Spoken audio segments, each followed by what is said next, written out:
Hello and welcome to the 5th episode of the American Football Cast. I'm Andrew and I'll be your host this time round. And today we are going to have a bit of a recap on the draft. We'll chat through some of the highlights. We'll chat through what we said in our mock draft and which of the three of us was our winner. Joining me today, as usual, we've got Gav. Hello, Gav. Hello, Andrew. How are you? How's things? Oh, super busy. Unbelievably busy. So what you been up to? Well, today I was at Murrayfield, which was a great insight. This was to do with actual football, though. So Murrayfield have put in a bid to be the home of the Scotland national team. So I was there along with a lot of other press and journalists today, which is a little bit surreal, considering I'm just as I put it in the meeting, I'm just a dick with a Twitter handle. So they're all introducing themselves as, oh, I'm so and so from the Daily Record, or I'm so and so from BBC Sport, and I'm like, well, I'm Gav from Twitter. So yeah. That's but amazing. It was honestly like when they gave me my media pass and everything today, I actually felt like a kid, and I was like, oh my god, I just like that all access pass. I was like, I shouldn't have this. So yeah, I've been really busy. I've been doing loads of different stuff, and obviously just the usual. Yeah, we're officially big time now. We're a journalist in the show, eh? I know. Yeah, we get to extend our reach. We've got a proper bona fide journalist now. I know. Honestly, I swear, like I was sitting at one point. I was sitting next to. I know this is American football, so I'm not going to talk about too much football. But I was sitting next to Barry Ferguson at one point, and I was just like. So I'm a Rangers fan, unfortunately for me, but sitting next to the guy that like I idolised growing up, and like pretending that I was him when I was running about kicking a ball, and I'm sitting next to him, I was like, oh my god, I had to. That's pretty cool. I had to fight so hard to not be a fanboy and be like, can I have a picture with you? But I managed to resist. But anyway, I've gone on for too long. So Andrew, I'm doing good. I'm just super busy. And as usual, we also have Steve with us. Steve, what's your thoughts on the Browns at the moment? If we're not doing a segment on who had the worst draft, are we? Because if we're doing who's the worst draft, it could well be the Browns. But anyway, yeah, no, I'm alright, man. I'm alright. Yeah. Do you know what the Browns? Kind of like Gav, super busy. Not as exciting a time as what he had though, but I was just going to say, Steve, the Browns might have had a poor draft considering their picks, etc., but they still have Tyrod Taylor. 3 minutes in, there it is. Mention one. Who won the Browns draft? It is Tyrod. That's who won it. Exactly. That's actually a valid point. Yeah, as pooping on the Browns, it might not be as bad as it's turned out, but just with all the pre-draft hype and what they could have done, I felt day one was a little bit of a damp squib for them. But they do have some other pieces as well, throughout the other rounds. But we'll see how it pans out. I mean, they won a lot of free agency. They got a lot of good pieces, but yeah. So we'll talk about exactly what they did in the first round in a bit more detail coming up. I think we're going to kick it off. So I think what we'd like to hear, or what I hope you guys would like to hear, is the draft from a fan's perspective. So Gav, we all know that you're a Redskins fan. Mm-hmm. What did you take from their draft? I was actually the last few drafts the Redskins have done. We seem to not be a very flashy sort of style. We seem to be very like 6 or 7 out of 10 on paper, but we tend to get pretty good value from our picks. I like that we in the first round addressed our defensive line. I think that was that was something we had to do. We're in a league in a division with Zeke Elliott, Jay Ajayi, and now Saquon Barkley. So there's absolutely no way that we didn't have to address that. So for us to pick up Deron Payne from Alabama was really good. He's also a teammate of our other first round pick from last year, Jonathan Allen. So they both played together at Alabama. Unfortunately, Allen just had bad luck with injuries last year, so I'm actually quite excited because I'm guessing that those two will know each other's games because they're both playing the defensive line. So, and Alabama historically have had some of the best defensive players So yeah, that was really good. And Darius Guice, I was absolutely delighted when we got him. A lot of people had him being like the second best running back in the draft. So for us to get him in the second round, and I think he was like the 7th running back to go, and apparently it's because nothing to do with his playing stuff or anything like that. It's apparently he interviewed awfully, like really, really badly, with all the teams he went to see. So from what I was reading, he's a total prima donna. Needs a lot of work in terms of just his attitude, but it's nothing to do with like the usual like alcohol or drugs or like even like crime or whatever. It's just he's very, very high maintenance. So effectively in round 2 we got a really good running back that just has the attitude of a bird.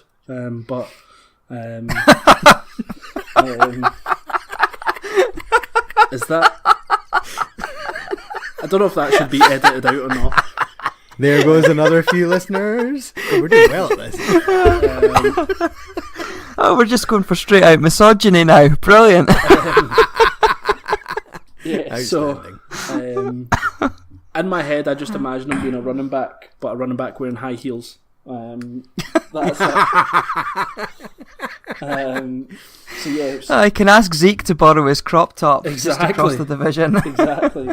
But yeah, like from what I've read, it's a really good value pick, and that's something that they always talk about in the draft, making sure that you get value from your picks, and to get someone that was considered a first round talent late in the second, I'll take that all day long. And we desperately need a power horse running back, and he's been compared to Marshawn Lynch, which is obviously a big comparison, but he's someone that would rather run through someone than try and jump back or like scatter back style side to side. And we've already got Chris Thompson that can do all that stuff anyway, so I'm really happy with that. And just one other thing that I really liked, and this is something that I didn't know until about maybe 10 minutes ago, if I'm being completely honest.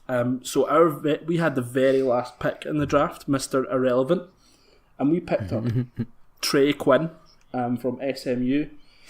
So this is the stats, which I'm just going to read out to you now. Trey Quinn in 2017 had 114 catches for 1,236 yards and 13 touchdowns. Pretty good production in my eyes for a 7th round pick, your very last pick. To put this in comparison, Trey Quinn's teammate Cortland Sutton, I can't remember who he went to off the top of my head, but he was someone that... It was Denver, round 2. Denver, round 2. So, and a lot of people had Sutton being a round 1 talent as well. But to put this into comparison, Trey Quinn, who was a 7th round, versus Cortland Sutton, who was a 2nd round, same team.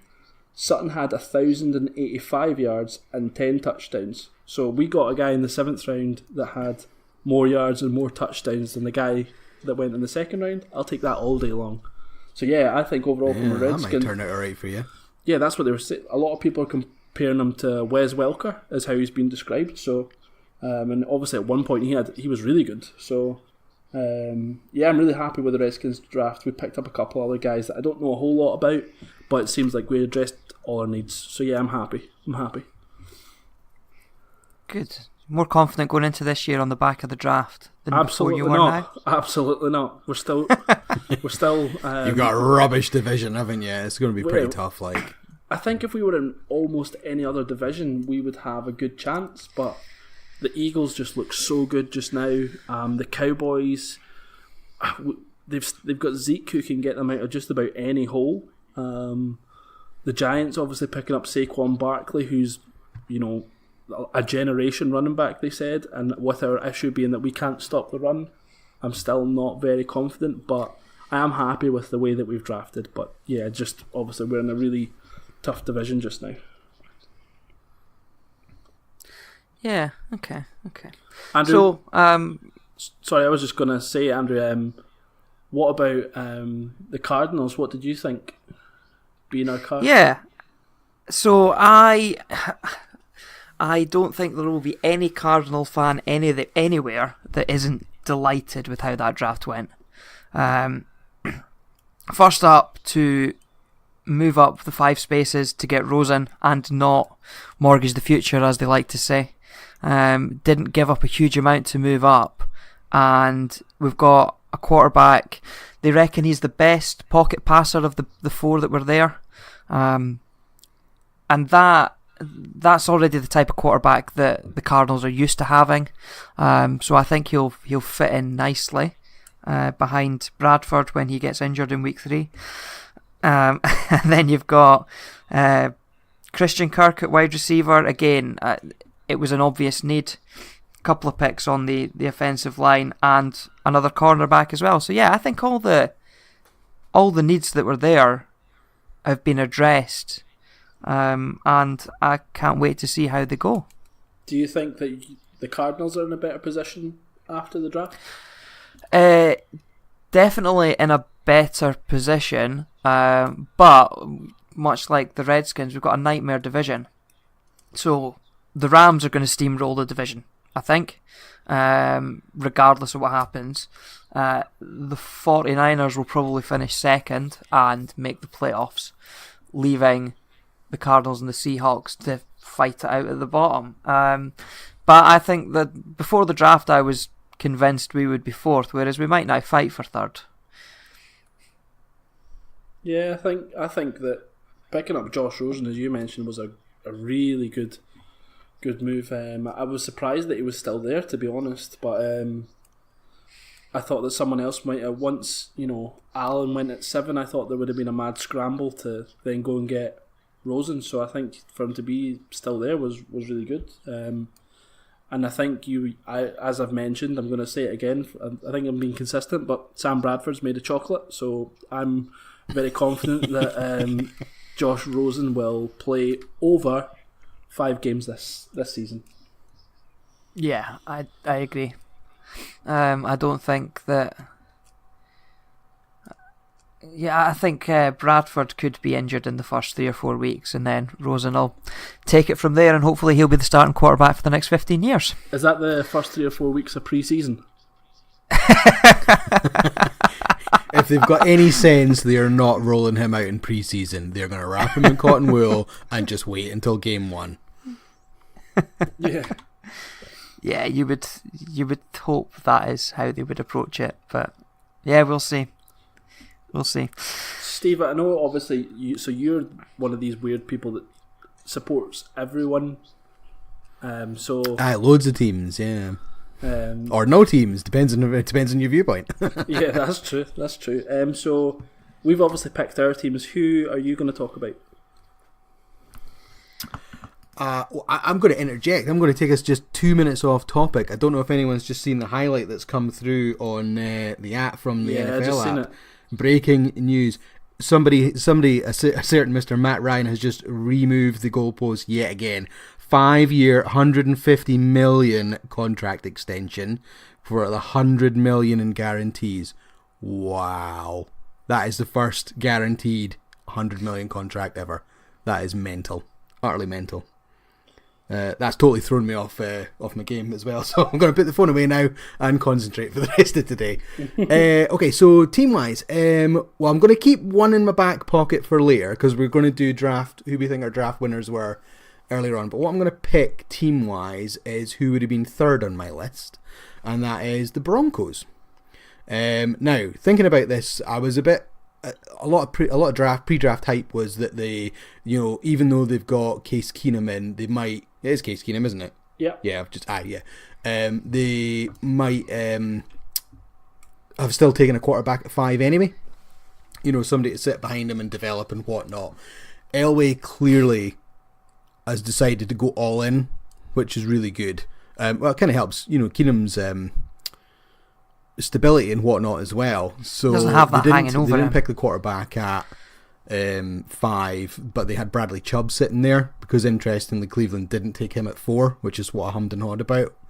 So they took Chubb, who could easily be 1st or 2nd off the board depending on needs or whatnot in terms of talent wise. That's maybe a teeny bit of a fall for him. So that's a great move for them. They obviously then picked up Sutton in round 2, which I know you kind of counter-argued with your stats wise with Mr. Irrelevant, but in terms of his overall career, I mean, he was meant to be a first round talent. He obviously then went to the second round, so has the ability to help out there. But also they had then picked up a running back in the third round, Freeman, who, with C.J. Anderson gone, he's pretty much going to be the guy as well. So they put a couple of nice pieces around Keenum to help him out as well. So I think they actually had a fairly decent draft. Yeah, I think so. I think obviously they were a team that was in a sort of they're in real limbo. So I think that you're right. Picking up Bradley Chubb was a really good move for them, and you know what? It makes a lot of sense actually when you think about it. Denver were their best when they had that really strong defense, so it helps them get back to that sort of space. Totally. Right, yeah, that's all interesting stuff. What we'll move into now is we're going to talk through the highlights of round one. So the only place to start in the highlights of round one is right at the top. So the Browns took Baker Mayfield at 1. Not a lot of people seem to call it. The mock drafts didn't seem to have Baker Mayfield as 1, but as the whole build-up to the draft went, his reputation seemed to get stronger and stronger, and he slowly climbed. I think round about late February he was still marked as the 4th quarterback off the board, but he just seemed to steadily climb through them and obviously ended up as that number 1 pick. What do we think? Do we think this is a great move for the Browns? Do we think it could go either way? I don't know. Steve, you're a resident Browns fan. I was just waiting to see if you were going to jump in there first. Okay, so I obviously champed him for going to the Jets when we did our mock draft last week, based on the college career that he had produced. In fact, he was super accurate and things like that. So albeit it seemed for a lot of people a bit of a left field pick, you can kind of understand why Cleveland have gone for him. John Dorsey's obviously sat there and statistically gone, based on the numbers, this is the guy. He is the one that, he's got the best passer rating, he's got the best accuracy, so do you know what, I'm going to take him because he's my best chance of winning games. So does he have the highest ceiling out of the quarterbacks? Probably not, but if they're stuck with Tyrod anyway, you can set them for a year behind Tyrod. Stuck with Tyrod. Stuck. Gav, what have you got to say about that? Gavin Miller has left the chat.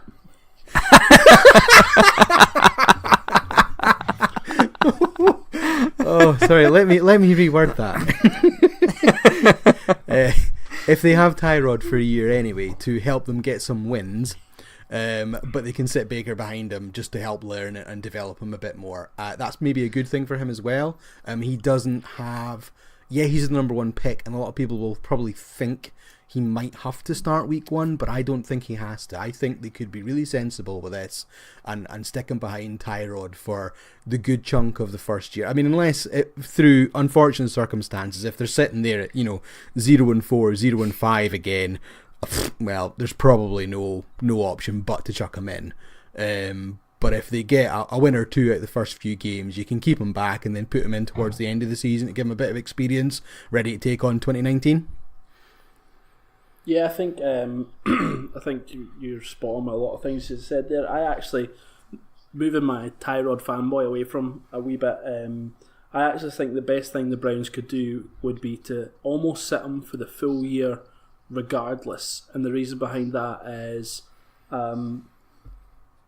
just give him take all the spotlight off him, take all the hype away from him, take all the pressure away from him, and you know what, if the season's flaming out and then you chuck him in, it just it doesn't make sense. Like, for example, if you look at Jared Goff, when the Rams chucked in Jared Goff in year 1, he looked so lost, he looked just all over the place.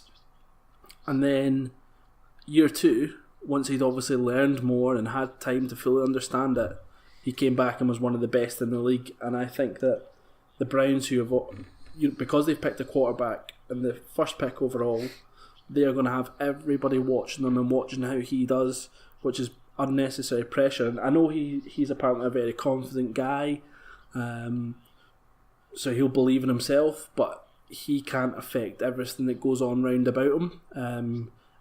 Like he can't control how the defense plays, because that's still an issue for the Browns.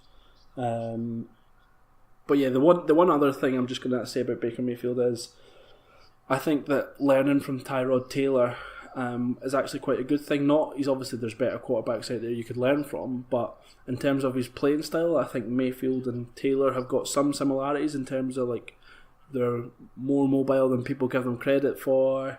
Both, are good playing, sort of scramble plays as well. So I think it'll be good for Mayfield to just not have that sort of pressure and learning from someone like that, and someone who's also like, remember, Taylor was pretty much treated like crap at the Bills. So I think that Mayfield could learn from quite a lot from Taylor in that sense as well. Because bear in mind, if Mayfield goes in and the Browns still keep losing, people are going to say, is that another bust? Yeah, and they'll jump on it straight away. I think a big part of why the Browns have taken him is his character as well. It does seem to be the popular opinion that he is a good leader. And I think the Browns are a franchise that needs someone who is able to come in, lead that team, and carry the weight of the franchise on his shoulders. And I think they've probably gone with the character that they think can do that. He's maybe not technically the best that was there, but they must think he's the guy that can come in and just carry that weight and take them somewhere. Yeah, I think you're spot on, mate. And so, Gav, you, unlike the other two of us here, you stayed up all night and watched the whole thing because you're crazy. So, what other picks stood out to you as you were watching it live?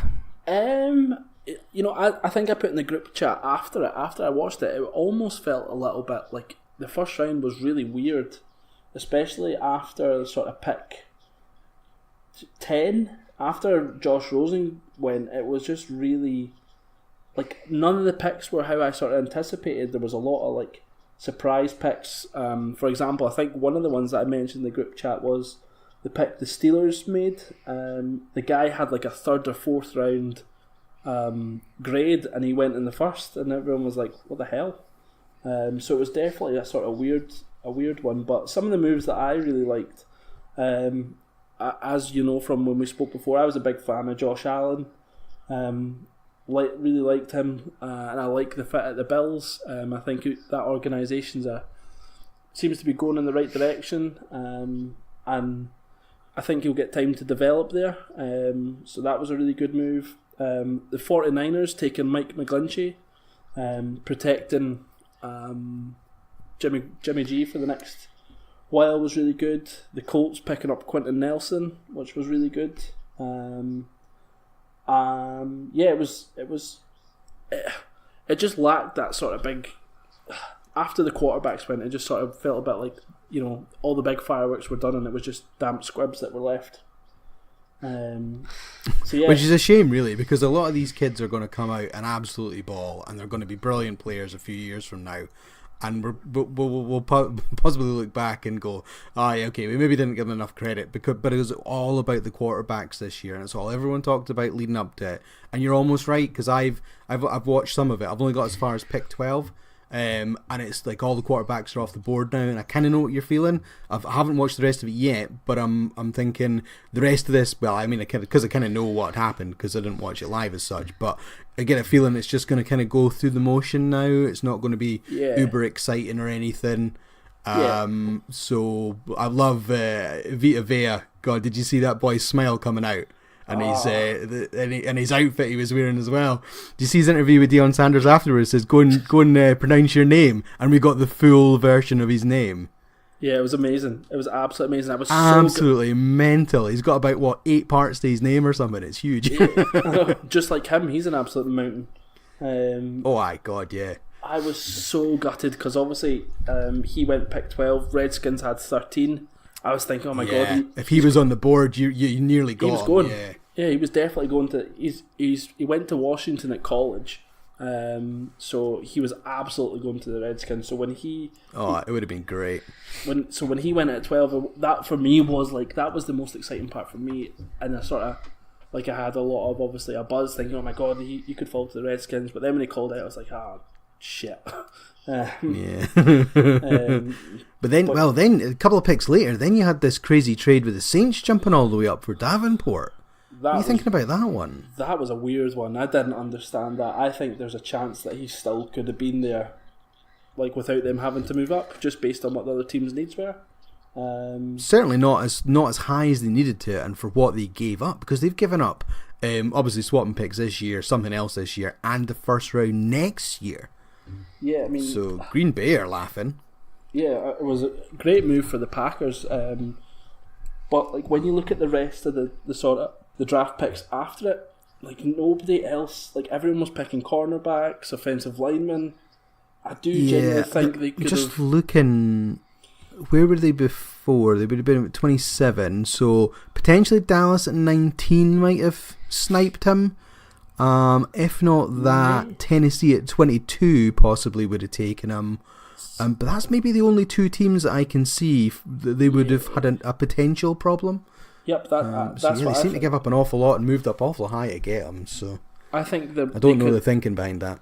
I think they probably could have went to the Bengals maybe just ahead of the Titans and probably got them there, rather than going. Yeah, and wouldn't have to give up anywhere near as much. Yep. So that was a bit of a shock, and I get that obviously they must think that he's the guy they need for their defense, and their defense was pretty good last year as well, and so obviously they've exactly improved that. Yeah. So that's obviously a good thing, but it was just it just felt like what was going on there. That was really strange. And then so when I was watching it live, one move I really liked was Derwin James. I'm not sure how he managed to fall as low as he did to the Chargers, but when I thought about it after, I was like, that's a really, really good move considering all the way that he'd been spoken about, and that was one of the Chargers' biggest weaknesses last year, so to get him picked up was great. They would be loving that one. Yeah, I mean, they must have been thinking, how the hell is he still available? Because, I mean, even like Minkah Fitzpatrick went ahead of him to the Dolphins, which was a weird one, I thought. I didn't really understand that a whole lot. Like, not even just how Fitzpatrick went ahead of James, but how the Dolphins picked a safety. I felt like they had bigger needs. And then we got to like pick, I think it was like, in fact, the Cowboys, that was another surprising one. When they picked up Leighton Vander Esch.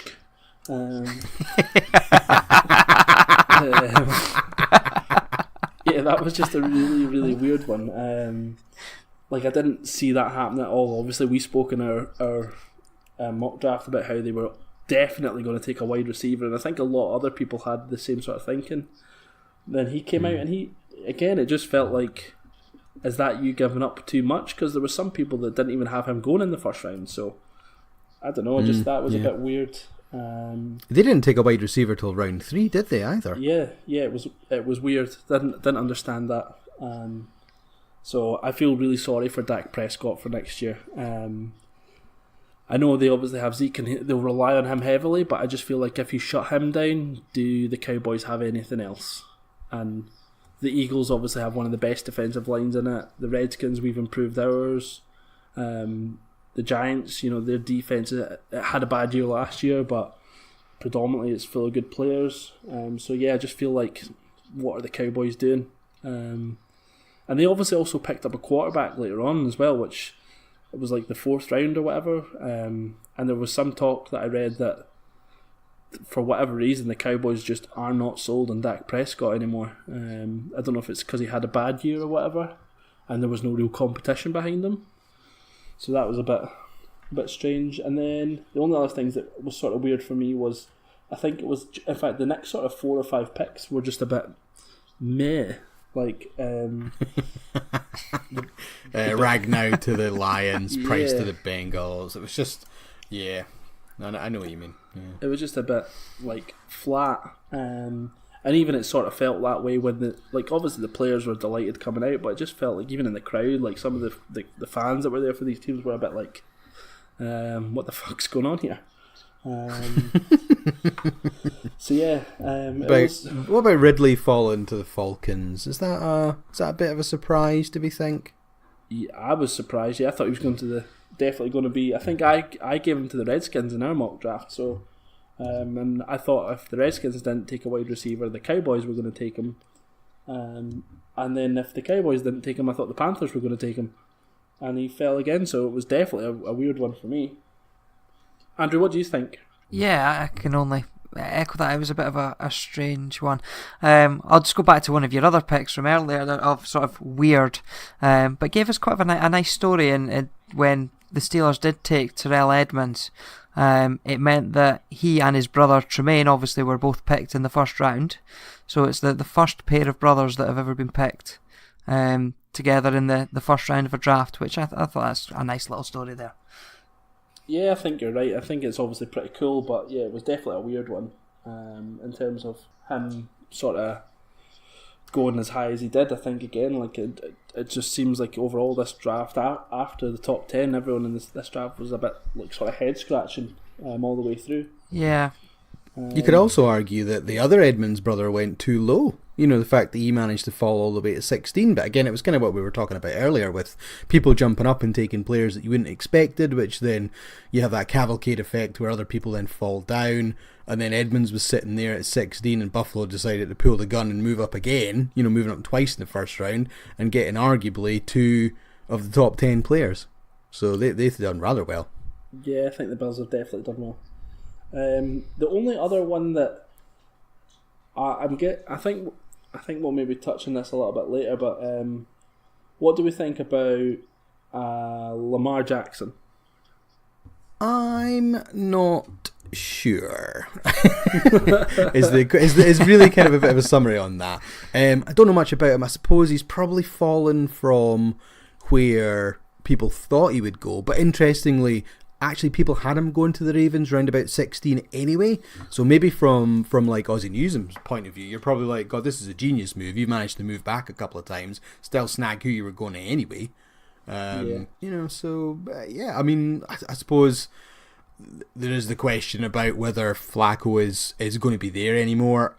He's going to have an absolute balls out year, I think, for Baltimore to re-up him. Otherwise, I got a funny feeling they're just going to cut ties and say thanks for your services so far and move on. So getting Lamar in there now, you've got that player to fall back on. Stylistically though, it is totally different. So if they're going to go with it, they're going to have to slowly shape the squad through this season and gear up for a big off-season next year to shape the team around what he can do and the style that he can play, because it is polar opposite to what they are doing just now. Yeah, I mean, you're absolutely spot on, mate. I actually, like, part of me, when I was watching it, I was feeling really, really actually sad for Lamar Jackson, because he was obviously invited to the green room, and then there was like no chatter of him, like there was no whispers of anyone trading up for him. It was like he was going to fall and he would have been the only person left in the green room, and I was a bit like, geez. So that would have been pretty crap. So I was glad that he went. In terms of the pick, I think I mentioned before, there was something like only 2 running backs have had more rushing yards than him in the last like 5 years or whatever it was, the crazy stat. So he's obviously got a lot of talent. And you're right, they do need to sort of stylistically change. And I think I put in the group chat that some of the Ravens' offensive coaching staff has changed, and they've brought in the guy that was Kaepernick's coach when he was doing really well, changed coordinators to Greg Roman, who was doing really well with Tyrod Taylor. So they've obviously had this sort of plan, and it obviously these sort of moves, like coaching moves, aren't overly highlighted. But actually, now that you put those sort of pieces together, it makes sense that that's what they want to do. But they do need to make sure that, you know, I would imagine in the next couple of drafts they're going to really beef up their offensive line, maybe pick a solid running back to really build that team around Lamar Jackson. Yeah, it's a really interesting move. I think, just as you say, the whole change in how their offense plays, it'll be really interesting to watch as and when he does eventually replace Flacco. It'll be interesting to see actually how long that takes. Will Flacco still be there in a couple of years' time or not? I actually think he's only got 1 season max, Flacco. You think? If he has a bad year, I don't think he plays again, or starts again, sorry. For the Ravens, anyway. Steve, what do you think? He ends up becoming a backup? Jiggy ends up becoming a backup for another team? Or do you think he'll still get actually a starting gig? I mean, the only sort of thing that I can think of is, like, I wouldn't be surprised if, you know how the way like Josh McCown sort of floated about forever, if Joe Flacco does that. Yeah. And just sort of floats about from different team to team and is always just the 1-year bridge quarterback until they get someone else. So like the guy they actually want. Yeah. Yes. Yeah. So Yeah. For example, if you look at the Dolphins, I think this is Ryan Tannehill coming into the last year of his contract. I think. So if they then decide, you know what, we don't want Tannehill anymore, he's too injury prone, I wouldn't be surprised if Flacco ends up their bridge quarterback for a season or two. Yeah. Just that sort of, not necessarily that specifically, but just that sort of style where he's just there for a year, disappear, there for a year, disappear, and is like Josh McCown. He's probably a good player, but he's just never going to be the guy. Yeah. How about Brady retires and Flacco goes up there to help out New England for a couple of years? Donnie Taylor has left. No, that's a serious. No, I was putting that out as a serious one because obviously, interestingly, the Patriots didn't pick up a quarterback until round 7. They didn't go all in on someone in the first couple of rounds that you would have thought prior to the draft. So what are they going to do? Yeah, it makes sense. The one thing I actually think about the Patriots, and this is maybe a little bit off topic, I am going to put it out that I don't think when Brady goes, I don't think they'll pick a QB in round 1. I think they'll play it more strategic and try and, because imagine the pressure that a rookie quarterback's going to have being the guy to replace Tom Brady. I just don't think that they're, like, regardless of how good an individual is, I just don't think they would do that. I think they're more likely to nurture someone behind them, someone that they've picked in like the 3rd or 4th round, and do it that way, like they sort of done with or they could have done with Garoppolo or Brissett or whatever. So that's the way I think they'll go. So yeah, I wouldn't be surprised actually if they actually did that sort of thing, and then hopefully they become the Browns and never get good again. In an ideal world, that's what happens. It's all about parity. I hope so. Exactly. So I think that's has covered the bulk of round 1, or certainly the more interesting parts of it. So going down through the rounds, there was a few notable parts. Steve, I think you'd wanted to speak a bit about Justin Reed, who eventually went to the Texans in round 3. I mean, in our mock draft, you had him going to the Vikings in round 1. So what did you make of him falling that far? Yeah, no, I think that was a very big fall for him. I mean, it's probably just a combination of things about, the positions in need and who's picking where. And I mean, I suppose to a lesser extent, looking at the free agency market, how depressed the safety market is. You've got Kenny Vaccaro, Eric Reed, his brother, neither have obviously been picked up. And somebody else, there's another safety out in the free market. I can't remember off the top of my head, but 3 people that should have gone to teams you would have thought, and neither have been picked up. So it's obviously not a huge position of need for a lot of teams, which probably explains why he fell as much as he did. However, he was touted as a sort of very low end round 1, top of round 2, and the fact that he fell to the Texans in round 3, they must be loving the fact that they've got someone of his quality in with their first pick, because that was obviously, they had no pick in rounds 1 or 2 following the trades and what they had to give away for, not that they're complaining because they've got Watson, and I'm sure they would do it all over again based on how things are panning out so far, but the fact they ended up still getting potentially a first round pick in the 3rd round is pretty good for them as well. I think they really got lucky with that one. They're looking strong at that position as well, obviously having picked up the Honey Badger in free agency. Yeah, that's another really good point there, Andrew. They've majorly improved their weakest position, and I think that they next year could be a Super Bowl team if Watson's healthy and Watson's the way he was playing.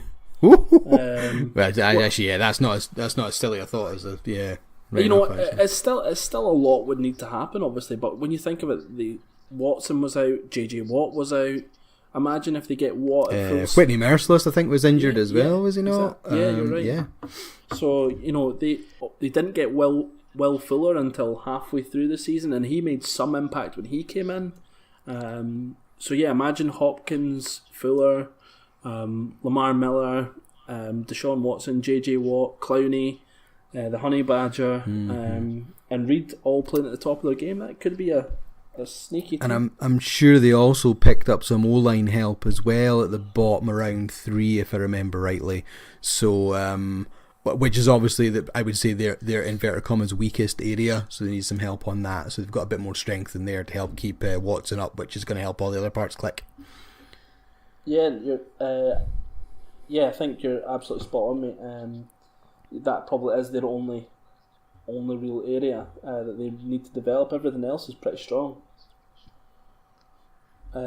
What about one other team that I think? What about the Steelers picking up Mason Rudolph? Has anyone got any thoughts on that?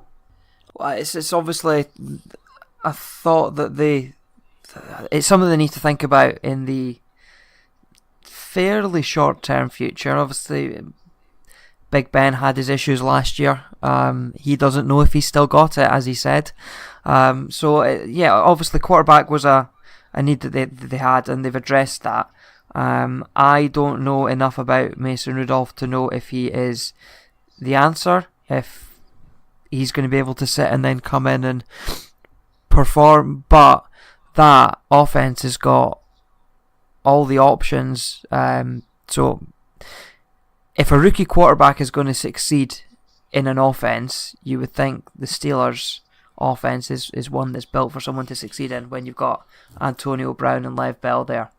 Yeah, that's exactly what I was thinking. I was thinking, you know what, if Big Ben isn't as good as what he was, that guy is probably in the best position out of all the rookie QBs because they've got a good offensive line. They've got probably arguably the best running back. It's a tough position, obviously, but you could definitely argue a case for him. Antonio Brown. Yeah, there's a band of 3 or 4 running backs, and Lev Bell's obviously there or thereabout. Antonio Brown is the receiver in the league, I think. Yeah, no, absolutely. So you know what, and they seem like quite a stable organisation. They don't seem to be through going any major flux. So you know what, if he was to go, that guy's probably in the best position out of all the guys that got drafted in terms of the quarterback position anyway. Yeah. One other cool thing I thought we could maybe talk about is Griffin to the Seahawks, playing with his brother. You're way ahead of us, man. Calm down. Sorry. Is that on the run? We've got 3 things to discuss before then. Oh, did we? Was that Nah, just go for it. We've fallen. We skipped round 2 and went straight to round 3 anyway, so it doesn't matter. Well, we had nothing to discuss in round 2. Yeah, we did. We had Dallas Goedert going to the I totally forgot about that. Eagles, yeah, only for David Akers coming out and absolutely trolling the Cowboys fan base. It was hilarious. I was just like, you are the guy. That is amazing. You've gone into Texas Stadium and you've just ripped them to pieces. It was brilliant. Yeah, I mean, I saw... I've not seen the official sort of clip of the camera close on him, but I saw a fan clip, and you just heard him absolutely ripping the piss out of them, and it was just the cacophony of boos from the fans was just fantastic. So back to Shaquem Griffin then, yeah? Yeah, I think that's obviously like one of the best stories of the draft, surely. Arguably the story of the draft. You've got a boy who's got a hand missing, and he is now with an NFL team. He has made, I mean, it's like some ridiculous, like only 2% of kids that start playing in high school end up getting drafted, let alone actually making teams. It's such a tiny percentage, and he's made it the whole way. I did see his combine tape. It was one of the people I was lucky enough to, because I watched bits of the combine, but not much of it. But I happened to be watching when he was on the field, And I think he caught every single pass that was thrown his way when he was doing the drills, catching out the back end and things like that. And I was kind of sitting there borderline amazed that, like, how is this boy doing what he's doing? But he's got all the pieces to succeed. He's obviously delighted where he's ended up because of he's with his brother. I think the organisation's going to buy into him. The fan base are going to root for him. I think basically this boy, as long as he has a half decent training camp, he's going to make the squad, because I think the Seahawk organisation would be ludicrous to get rid of him because of the story and his capability and his potential. From a pure PR point of view, there is no way they could cut him. No way. But yeah, I love that bit of the story that he's with his brother. So I read an article prior to the combine about him, and I think he shared a room with his brother all the way up through college. So they shared a room at home, they shared a room through college. His brother went off and was drafted by the Seahawks, and that's the first time they'd been apart, really, as siblings. They'd been by each other's side for the whole time, and for him to then be drafted by the same team, I think it's just an amazing story, and I kind of hate that it's an amazing story at the Seahawks, because Seahawks boo. Yeah, you want it, the story of the brothers having come through this, that having his hand amputated after the birth defect and having it cut off at such a young age, to come through and then to perform on the biggest stage with his brother. It's just, a magic story. One thing, just to echo what you were sort of speaking about there, Andrew, I'm sure I read an article as well where his brother said, he wouldn't sign for any team throughout college, and he had loads of offers to go to better schools than what he went to, but he wouldn't go unless the team that he signed for took his brother as well. And that basically that I can't remember what the college was off the top of my head, but one of them was like, right, okay, we'll just do it so that we get this guy because he's way better than we could afford. But then they got his brother, and we're like, hold on a minute, he's an actual player as well. So like they were like absolutely like buzzing that they'd got these two amazing players, because his brother was that sort of strong-willed and loyal to his own brother. And I thought that's something you just don't hear and you don't see, that he turned down better offers to make sure that he was looking after his brother, which is really, really incredible. Yeah, I think a bit. I'm sure it was probably the same article I was reading, but I'm sure his brother, I'm sure he said he'd felt guilty almost that obviously they're twins, and that it was his brother that had the defect to his hand and not him. And that whole closeness, it is just a brilliant story. It really is. Yeah, I mean, I think that there's when you get a little bit later into the draft, there's another cool story which I won't spend too much time on, but one of my favourite players in the NFL is the offensive lineman called Jack Conklin, who is with the Tennessee Titans. I don't know if any of you guys remember the game last year where I think it was someone from the Seahawks gave Mariota a cheap shot, and Conklin took his helmet off. I'm sure I put it in the group chat way back. Conklin took his helmet off and he went straight for like every single one of these Seahawk players himself, and just that, like, it was so aggressive. But anyway, his brother also got drafted and he went to the Vikings. He's a tight end, and so it's another brother combination in the NFL. So that was pretty cool. And I hope that he's just as like crazy and as angry as his brother is, because the Jack Conklin's amazing. If anyone hasn't seen him, go watch videos of him. He's definitely my favourite lineman. So what else we got? So I was having a look. Another pick that I really liked. Not for the person himself, and this is just because I don't know about him. But when Harrison Phillips was selected by the Bills in round 3, Andre Reed and Fred Jackson, who are like superstars of Bills years gone by, came out to make the pick, and they went and called up one of their super fans onto the stage to do the pick for him, which he was totally unaware of. So Pancho Villa? Pancho Villa. Yeah, Mexican looking dude. brilliant. He'd just been battling cancer as well, and he had his first round of chemotherapy the few days prior to the draft, and he still went to the draft anyway. And Reed and Jackson called him up to make the pick. That was a pretty cool thing to see as well. Yeah, I think it is a brilliant thing as well. Yeah. Another one. How about Morris Hurst falling all the way down to round 5 following his potential heart scare? Raiders picked him up. Potentially the best value pick of the draft, because I think he was sort of slated to go in round 1 before this was discovered, wasn't he? Pre-draft, he was I'm convinced he was in the top 10. He was right up there. Yeah, I think you're right, Steve-O.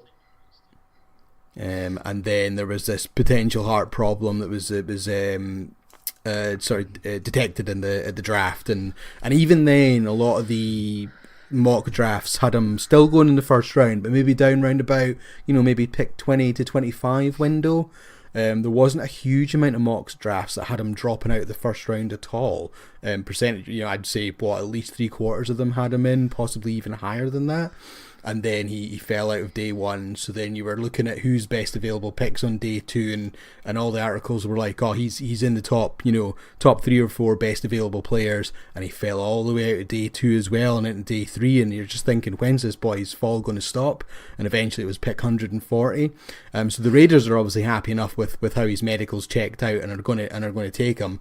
And if it works out for them, if this potential heart problem is manageable, you're absolutely right. I think this is an absolute steal. If you think about how many pieces that defense has with sort of Mac and whatnot, and you plug him in there as well, and if he is half the player that he should be, that bodes quite well. I think the rest of the Raiders draft I wasn't really hyped for. I don't really know what Gruden's plan was. It was falling back, picking tackles, picking just really nothing fancy at all. It just seemed very bizarre almost, but I don't know, maybe there's a grand plan there, and a couple of years from now and I'll eat my words.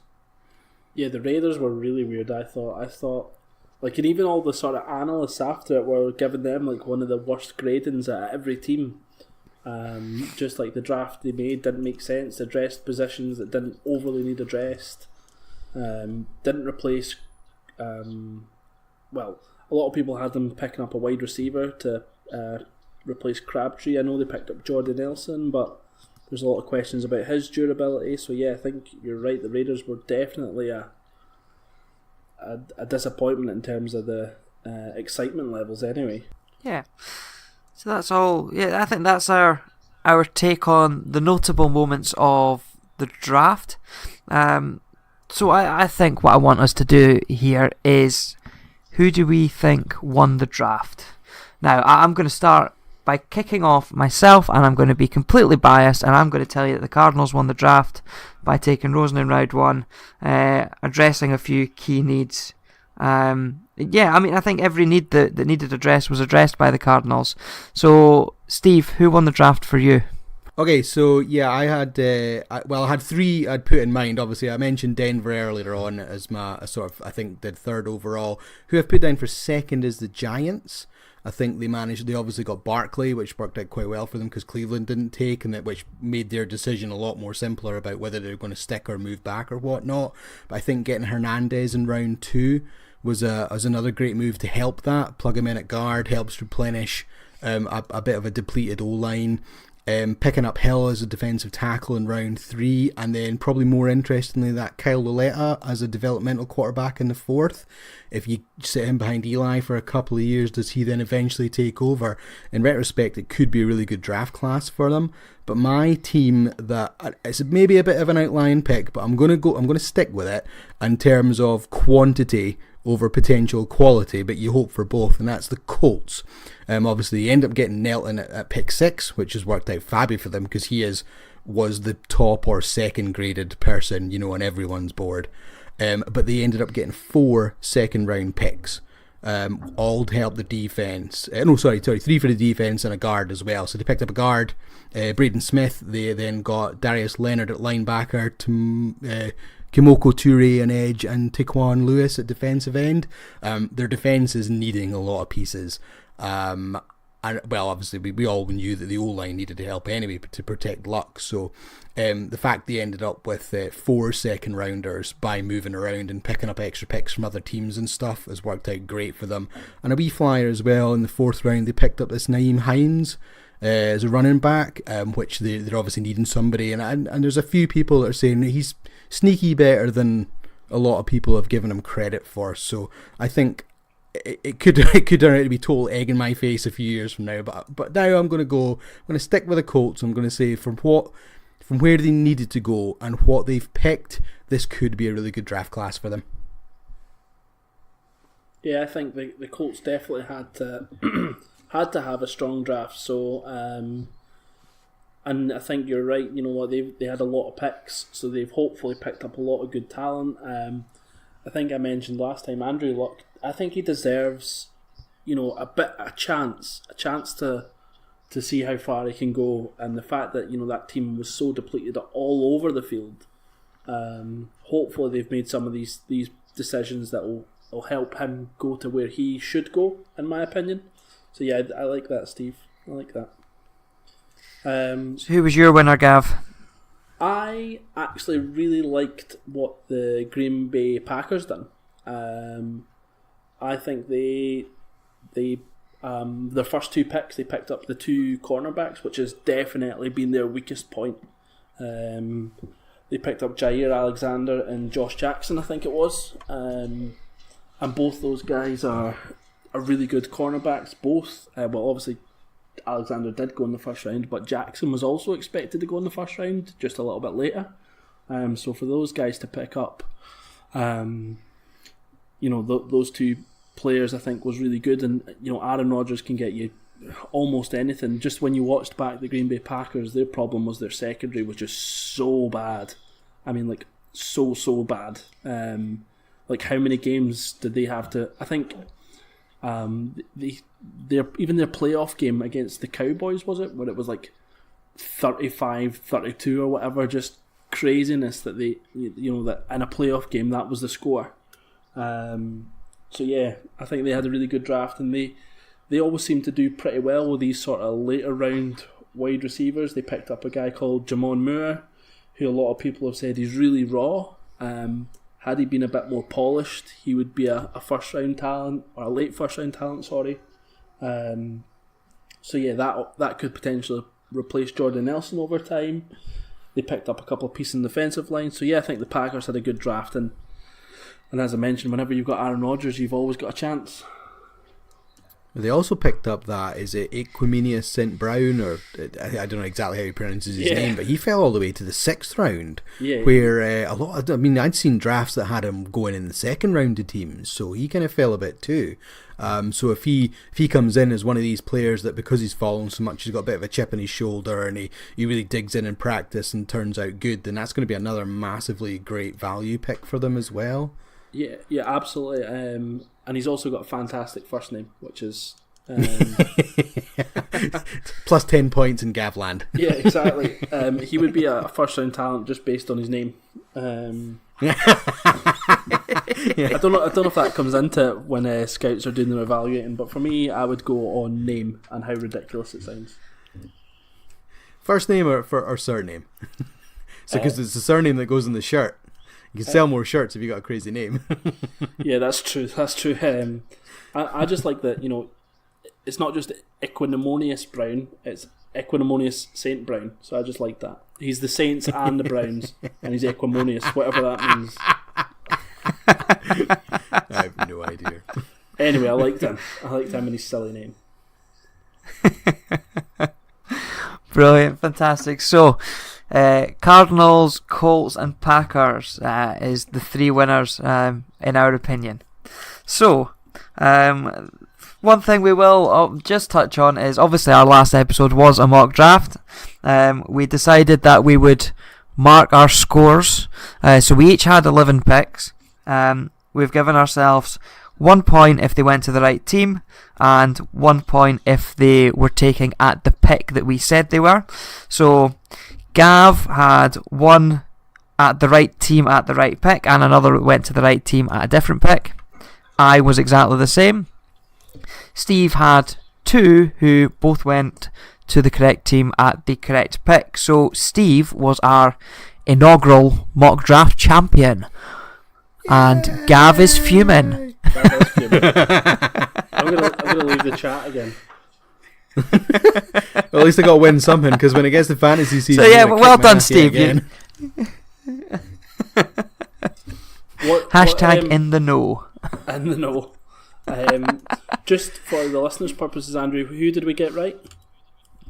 Oh, you're asking me to check. I've not got that prepared. You said it earlier. Well, I know, and I've taken it off my screen. Quentin Nelson going to the Colts at 6, and I also got DJ Moore going to Carolina Panthers at 24. So that was my 2 I got at the right place. So Gav, you had Sony. So Gav, yeah, you had Sony Michel going to the Patriots at 31, which is where he went. You also had Harold Landry going to the Titans at 25. Now he went to the Titans in round 2, so you got a point there. And for me, it was Saquon Barkley at pick 2 going to the Giants, and then I had Dallas Goedert going to the Eagles at the bottom of round 1, but he went to the Eagles in round 2. So that was where I got my extra point. Sorry, who went to the Eagles? Dallas Goedert, or Dallas Goedert. Dallas Goedert. Dallas Goedert. Yes. Do you know what? I think, considering how ridiculous the draft ended up actually being, with Mayfield going at 1, and then the fact that changed everything, for us to have decided prior to, a week before the draft, right, we'll pick it based on the teams that are in that order. For us, between us, to get what we got right, albeit maybe not always at the right position, I think that's not a bad effort, actually. What? So yeah, it's all right. 6 out of 32, right? Is that right? 6 out of 33. 6 out of 33, yeah, that's not 33, too bad. yeah. That's not too bad when you consider we can't factor in trades, we can't factor in Mayfield going at 1. So yeah, I think that's pretty good going. So, and with that, I think we've reached the end of episode 5. So, Steve, you got anything to say before we go? Just thanks again for everyone who listens and who interacts with us on the Twitter. I want to thank Army Freshmen again, as I always do, just for letting us borrow their music for the show, and for Fair City Podcast for hosting us. I also want to thank everyone who is on our Twitter feed in advance, because I am about to personally email you all yet again saying please, please, please listen to us. So if you have, thanks very much. Brilliant. So we look forward to our follower numbers decreasing as we spam them again. Gav, you anything to say before we go? Well, obviously I want to apologise to all the women that I offended at the start of the programme with my Dennis Guice comments. Obviously, please take those in jest and don't report us. Where's the Twitter getting shut down? Yeah. I'm Gav, king of Twitter. My other account got shut down. Yeah. So yeah. I think that we should be delighted that we're still going in episode 5. And I'm going to end on one thing that I thought was amazing. The New Orleans Saints 7th round pick. The guy's name was Will Clapp. Oh, I never even seen that one. Just when I seen that, I was like, Will Clapp? Or won't he? I was like, yeah, so you can take it in the literal sense like that, just a... Yeah.